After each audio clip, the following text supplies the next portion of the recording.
على آله وأهل بيته الطيبين والطاهرين والمعصومين الأجمعين خصوصا على سيدنا غوث الأعظم على جده نبينا عليه الصلاة والسلام মুআজ্জাজ সামিনে কিরাম, আজকে পবিত্র মুহররম মাসের অষ্টম রজনী।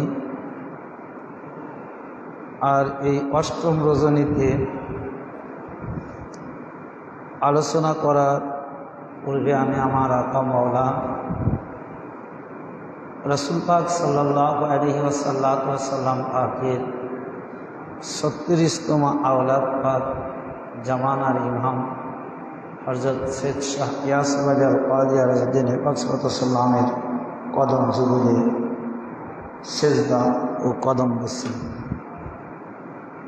এবং তানার আল আওলাদ আহলে বাইত কিবলা কাবাগণের কদম জুগুলে সেজদা আরজ করত।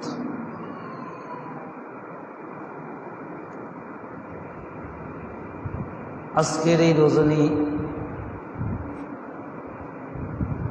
এবং সামনে যে আরও দুটি রজনী 9 এবং 10 সবচাইতে আর্তনাদ, দুঃখ, বেদনা, কান্নাময় রজনী ছিল আহলে বাইত পরিবারদের জন্য।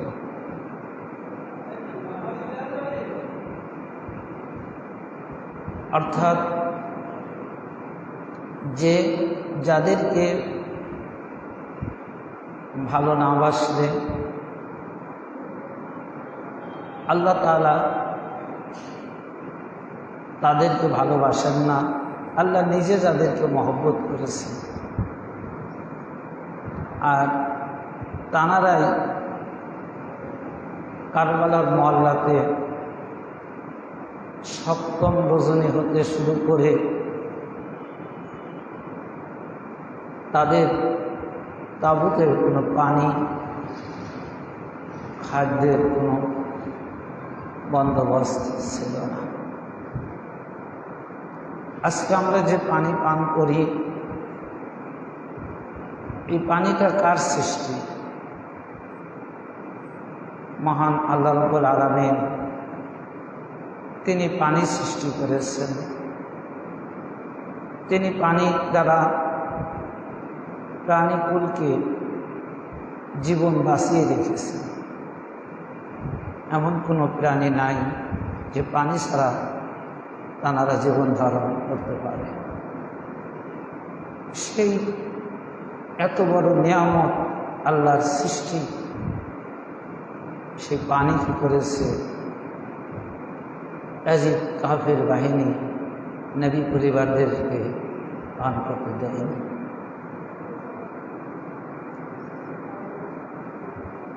তো এই রজনী তাৎপর্য আলোচনা করতে যাওয়ার আগে আমি দুই ইমাম পাকটি, তাদের যারা ভক্তি করেন না, শ্রদ্ধা করবে না,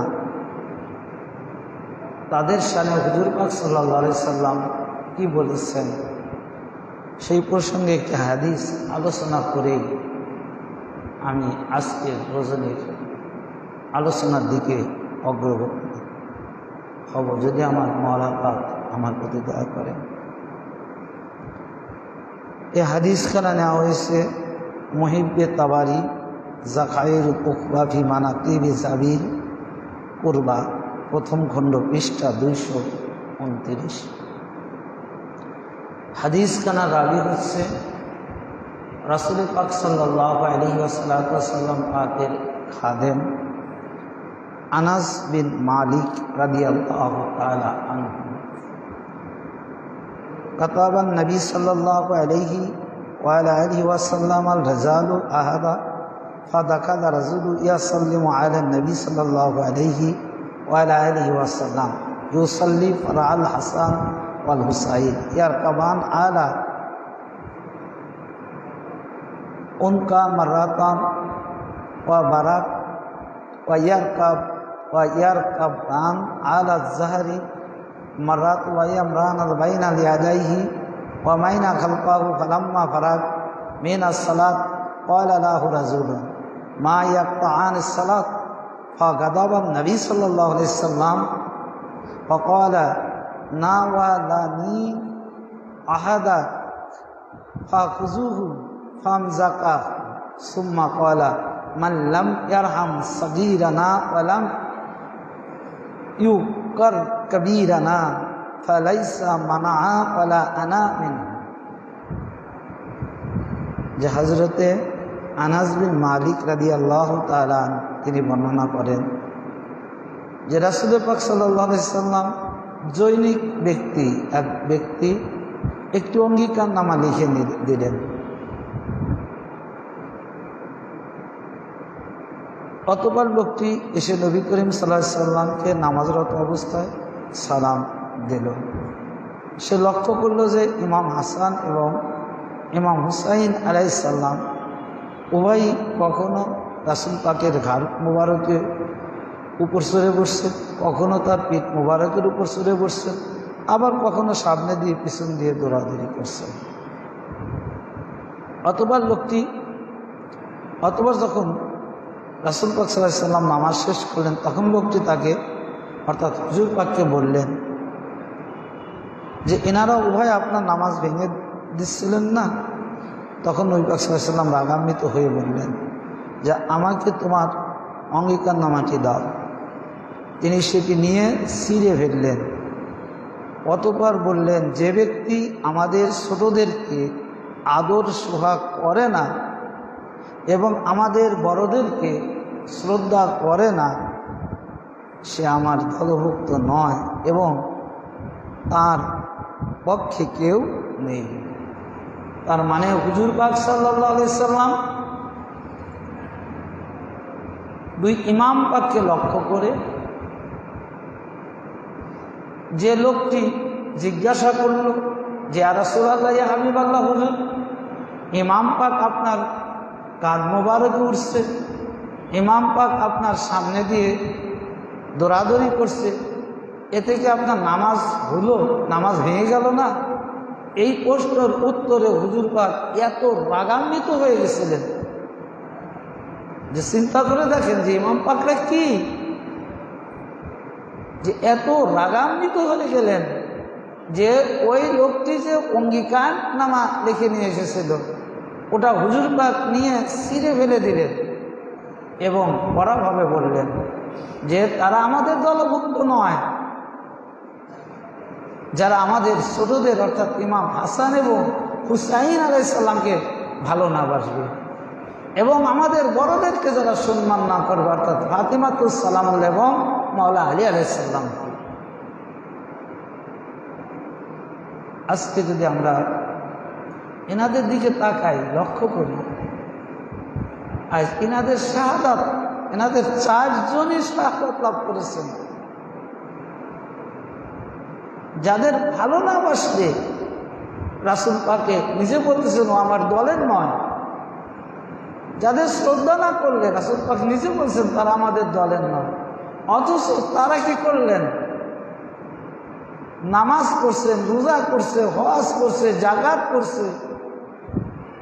আর এইরকম নামধারী কিছু ব্যক্তি কি করলেন যে মা খাতুনে জান্নাত পাককে শহীদ করলেন, মাওলা কায়নাত পাককে শহীদ করলেন এবং দুই ইমাম পাককে শহীদ করে দুনিয়ার থেকে বিদায় দিলেন।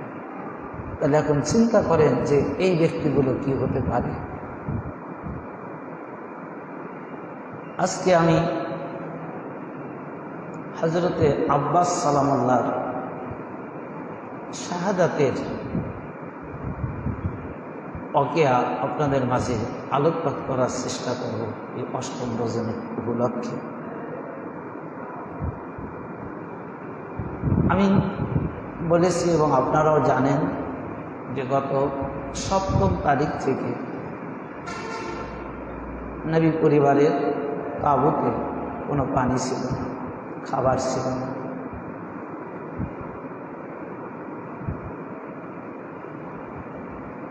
তাহলে আজকে অষ্টম রজনী, ওরা 2 দিন।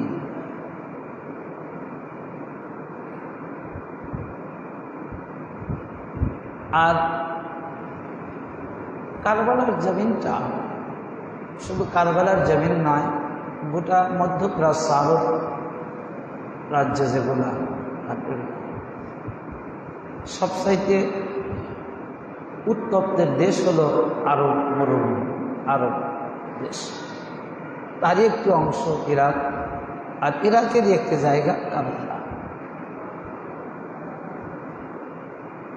আজকে আমাদের এলাকায় একদিন বৃষ্টি না নামলে কি অবস্থা হয়, একটু গরম হলে কি অবস্থা হয়। যেখানে কোনো বৃষ্টি নাই, কিছু নেই, শুধু উত্তপ্ত গরম আর গরম, সেই দেশে সেই জায়গায় 2 দিন পানি বিনে থাকা কিরকম হতে পারে?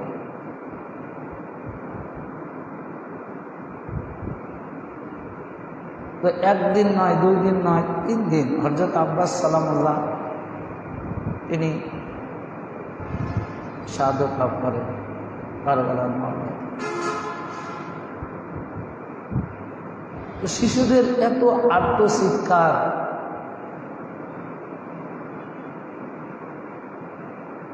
বড় যারা তারা ধৈর্য সবুর ধারণ করছে, ধৈর্য ধারণ করে আসে, কিন্তু শিশুরা তো আর ওইটা বোঝে না। অনেক শিশু, বিশেষ করে হযরত আলী আসগার আলাইহিস সালাম পানির জন্য খুবই ছটফট করছেন, খুবই কান্না করছেন।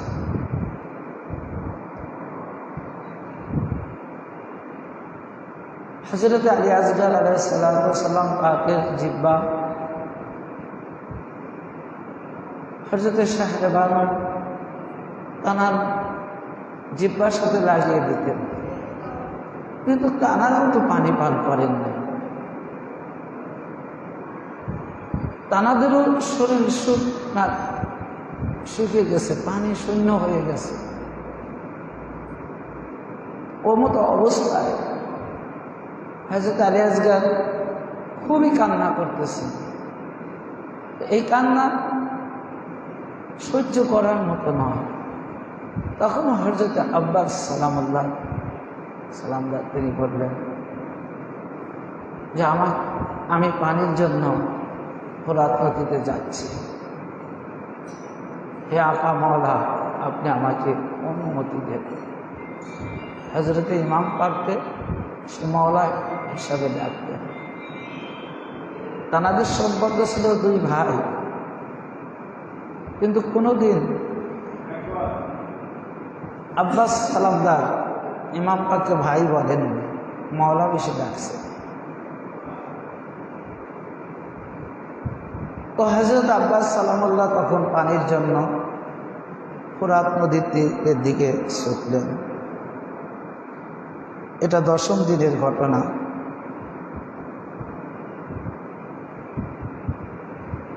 তিনি প্রচুর যুদ্ধ করেছিলেন, অনেক কাফেরকে জাহান্নামেও পাঠিয়েছিলেন। শুধু একটা কথাই তিনি বলেছিলেন ইয়াজিদ বাহিনী কাফেরদেরকে লক্ষ্য করে, যে আমি যে পানি আনবো, ফোরাত নদীতে যাচ্ছি পানির জন্য, এই পানি আমি বড়দের জন্য পান করার জন্য আনতে যাচ্ছি না। আমাদের তাঁবুর মধ্যে অনেক শিশুরা আছে যারা পানির জন্য ছটফট করছে, বিশেষ করে আওলাদে রাসূল হযরত আলী আসগার, তানার আর্তনাদ, তানার চিৎকার গোটা পৃথিবীকে ভারী করে তুলছে। যিনি তানার মায়ের মুখ থেকে জিহ্বা বের করে নিয়ে আসছেন, তার মানে কি তানার বাবার মুখ থেকে জিহ্বা বের করে নিয়ে আসছেন। এতটা কান্না করছেন পানির জন্য। সেই দুধের বাচ্চা হযরত আলী আসগার সালামুল্লাহ, এখনো পানি পান করার জন্য আমি তোমাদের কাছে করজোড়ে মিনতিভাবে আমি এখানে